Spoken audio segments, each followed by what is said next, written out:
Hello, everyone. This is Don Fleming reporting, and I am here with Dr. Gamel, a very noted professional and an entrepreneur traveling throughout the world and very heavily involved in his country in Egypt.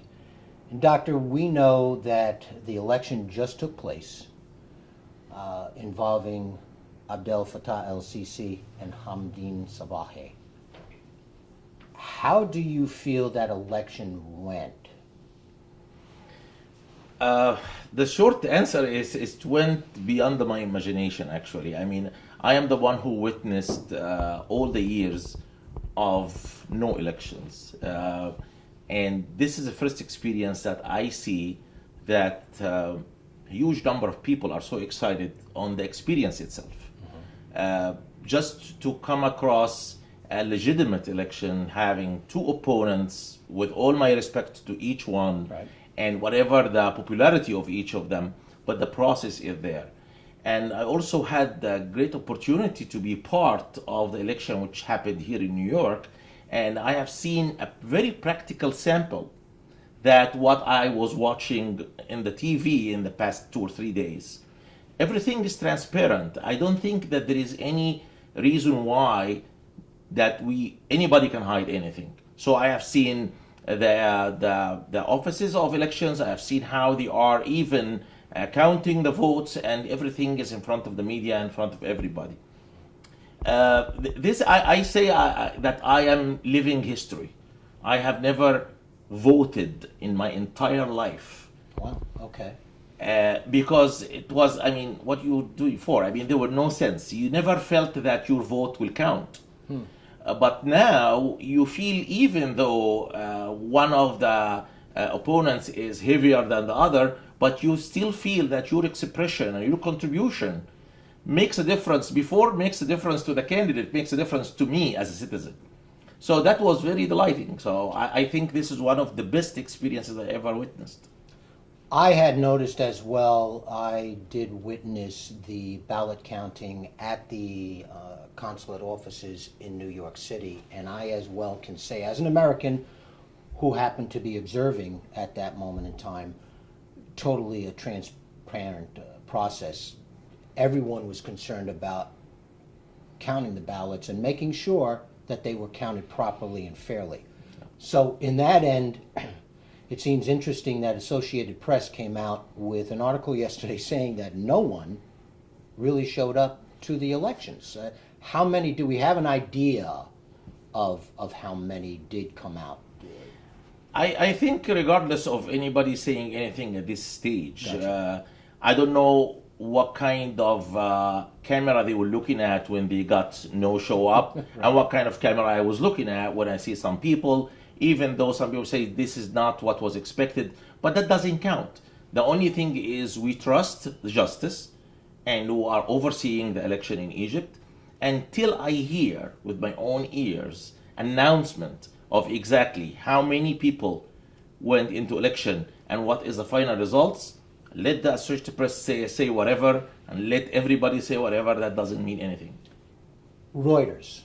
Yes. I found it interesting. The article of theirs yesterday was, Strongman Sisi assumes position that we all knew he would get, or along those lines.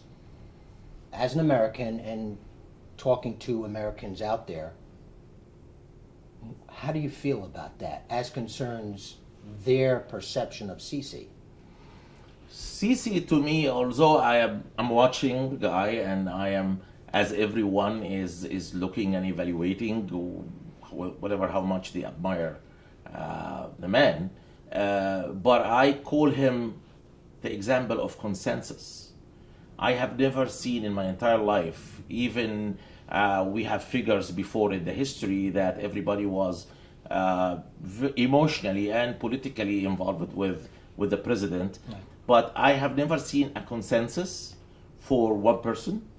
And he made some history, even if it's a short period of time, that made everybody around him without any other effort. So I don't think even if we go back to the short history, that he was even willing or intending to be in this position. He was pushed by the people and by the number of people went in July 3rd and in June and all of this number of people who pushed him. We stayed long time to hear from him whether he took the decision to run the elections or not. And he mentioned after that he kept thinking about it. That's interesting, and you notice my reaction only because if we look back in American history, General George Washington was also pushed into his position of accepting the presidency for the first and then the second term. This was a man who had fought 12 years out in the field, wanted to go home and rest and relax and take it easy at that point. And for the better part of his country and for his countrymen and women, was pushed but took on that position. It's interesting. You see somewhat of a similarity, quite possibly, with just based on what you just said. I find that rather interesting. But that's interesting what you said, but I think Americans would like to go into their own history and hear what you just said, so they won't be amazed at what's going on now. Well, history is an interesting area that I always found rather worthwhile reading and paying attention to. I am learning. As myself as well, and all of us, I think. Yesterday, President Barack Obama spoke at West Point at the graduation of the 2014 class. And he stated that it was America's position to really not get involved in the happenings of foreign nations, what is going on, how they are deciding to govern themselves. It should not be America's policy to do that, the United States. Rather, and then he mentioned, rather as concerns Egypt, for example, the United States is only interested in being sure that the reforms and the reform measures that are being carried out right now in Egypt are carried out to their full extent to benefit the Egyptian people. I found that interesting. What do you think about that? I believe when America is interested, they are interested in more than that. Nice words from a politician is acceptable at a certain point. But I understand how the American administration works and how they are concerned and involved, and sometimes more than that, right. Because they have different types of agendas. Perhaps what Mr. Obama mentioned is one of these agendas, right. But I think they have interest and caring about many things in the region. Egypt is a great country, and it is not just another place. They are very concerned that the whole region will be stable, because Egypt is the stability of the region. Going forward, and should it be announced that Abdel Fattah el-Sisi is the president, most likely that will be the event. What do you think that brings to the nation of Egypt at large, for its people, for its economy, for prospects, for new jobs? My wife, who happens to be Egyptian, she has a nephew who, during the time of Mohammed Morsi's reign, had to leave the country for fear of his life and get a job elsewhere, because when he was selling pharmaceuticals, he told me that he had to determine how he was going to service his region by paying attention to the direction of the gunfire and where the tear gas was coming from. Going forward, what do you think the prospects are now for the Egyptian people as far as economy, jobs, and the like? What can you share? First of all, from the emotion and feelings, I feel that Egyptian people will feel great relief. There were a lot of pressure in the previous administration. There were a lot of confusion. People can't see the future. People are very frustrated. People are leaving the country, as you mentioned.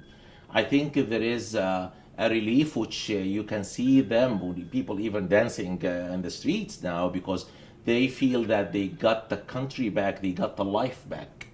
And I think this is very motivating to them to start working harder with a very serious, hard worker leader. and this is the only way of pushing this country forward is to work. And although there are a lot of energy and a lot of capabilities in this country, but they lack the motive and they lack the example. And I think Mushir Sisi will give both the motive and the hope for the people. Final question or point. When I've spoken to some of the diplomatic corps of Egypt, they have told me, Don, the door will always be left wide open for the United States. And Egypt will keep that door wide open. You agree with that statement, of course? This is very situational. There is nothing is wide open forever, and there is nothing is just taken for granted. There are things that we don't see as a regular people. There are many deals and issues that people who are in charge know more than us. But there is nothing to be kept for granted. And I don't think that anyone who feels really as an Egyptian leader will betray his own country just to follow what other major force in the world does. But you do feel that quite possibly there will be better relations between the United States and It Egypt? will be. I'm definitely sure, and I expressed that before. America is a practical country. They need to see business going on. They need to see good relationships. They need to see their people are happy and these interactions. So they are not just like a stiff people. And if this country doesn't do exactly what we won't be there. And I mentioned before, they can adjust with any kind of regime, with any kind of government, because they want to make their interests stable. Dr. Gemayel, we thank you very much for answering our Thank questions, you. and thank you very much Thank for your you. time. Don Fleming reporting.